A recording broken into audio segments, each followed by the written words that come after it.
Bueno, ya otra vez.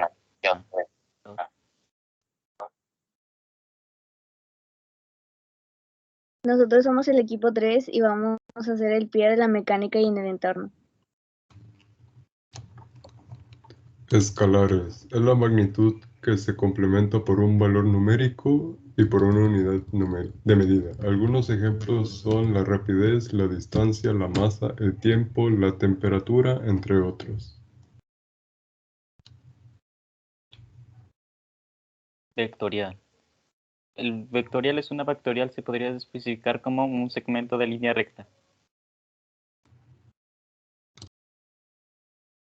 Características de las magnitudes vectoriales. Estas características nos ayudan mucho a diferenciar las magnitudes vectoriales a las magnitudes escalares, ya que las magnitudes vectoriales, tienen un número y una unidad y están expresadas por un vector. Mientras tanto, la magnitud escalar tiene solo un número y una unidad.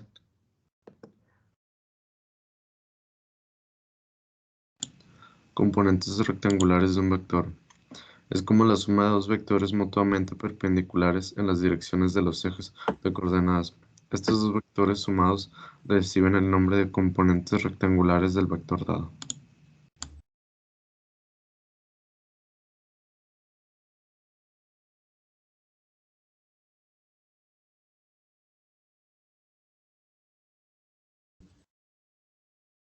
Componentes polares de un vector.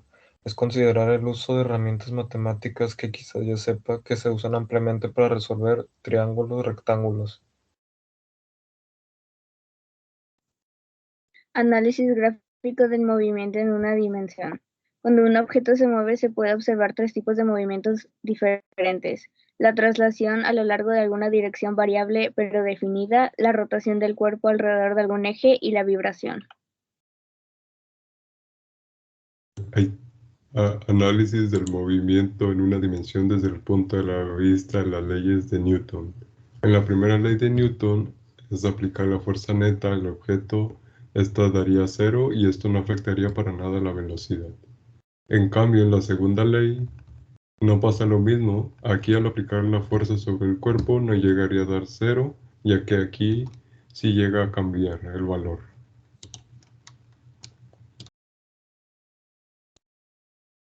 Método de los componentes para la suma de vectores. Se podría decir que es una operación de suma de dos o más vectores para que dé un resultado de un vector. Ecuaciones de movimiento rectilíneo.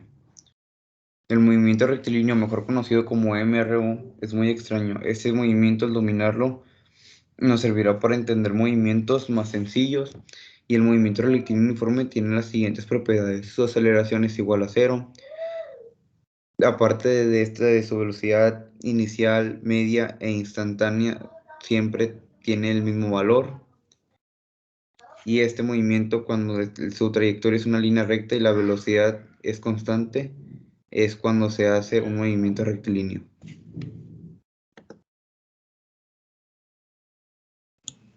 Caída libre. La caída libre es el movimiento de un cuerpo bajo la acción exclusiva de un campo gravitatorio. Todos los cuerpos con este tipo de movimiento tienen una aceleración dirigida hacia abajo cuyo valor depende del lugar en el que se encuentren.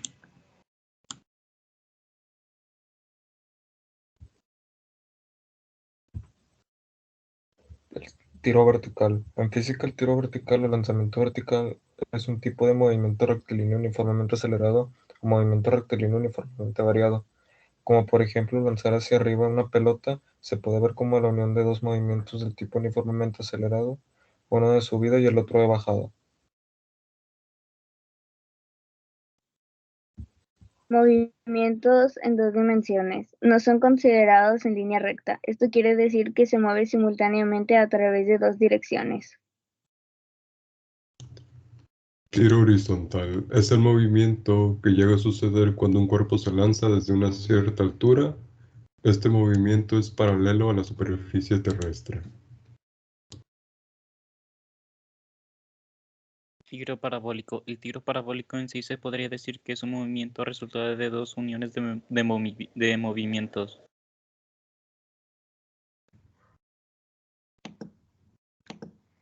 Movimiento circular. Este movimiento se pone en práctica cuando un cuerpo se mueve alrededor de un centro de rotación. De ahí viene su nombre de este movimiento. También, este movimiento es considerado por muchos un movimiento de dos dimensiones. Esto se debe a que su eje X como su eje Y cambian de posición por el origen del sistema de coordenadas. Aparte de esto, siempre tendrían la misma distancia. Desplazamiento angular.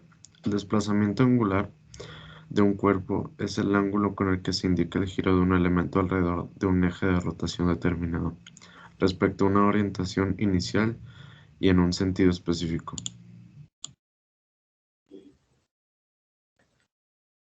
El desplazamiento lineal es un movimiento de un objeto en una dirección a lo largo de un solo eje. La medición de desplazamiento indica la dirección de movimiento. Velocidad angular. Se representa con la letra griega omega minúscula. Su expresión matemática es velocidad angular expresada en radiones igual entre segundos igual desplazamiento angular en radiones entre tiempo. Velocidad lineal o tangencial. Esta velocidad nunca va a cambiar, ya que siempre su dirección va a ser tangente a su trayectoria. Esta velocidad la podemos llegar a calcular multiplicando la velocidad angular por el radio.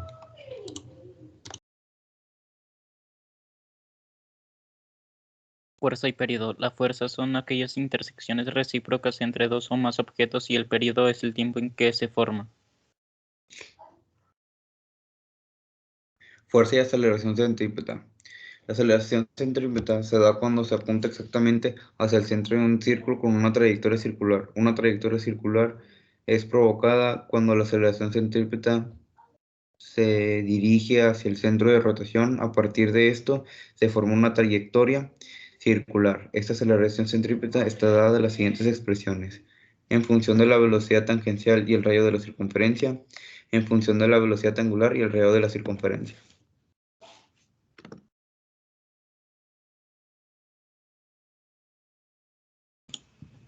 Aplicación de las leyes de Newton.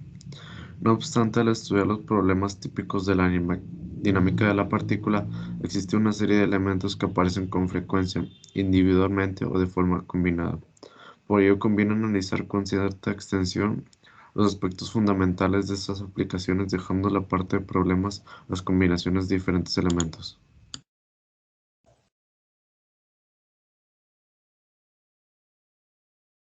La estática es la parte de la física que estudia las fuerzas en equilibrio.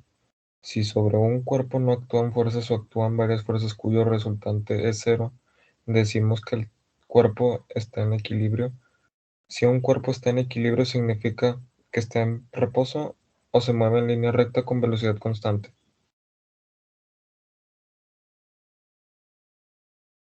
Coeficiente de fricción estática. Vincula la oposición al deslizamiento que ofrecen las superficies de dos cuerpos en contacto según la intensidad del apoyo mutuo que experimentan. Coeficiente de fricción cinética. Aquí la fuerza se aplica a un objeto, esta llega a ser superior a la fuerza de fricción estática máxima. Esto provoca que el objeto se mueva, pero en este caso la fuerza de fricción no llega a desaparecer, sino que se junta con el movimiento, y la fuerza que se llega a poner con el movimiento formado se le llega a denominar fricción cinética.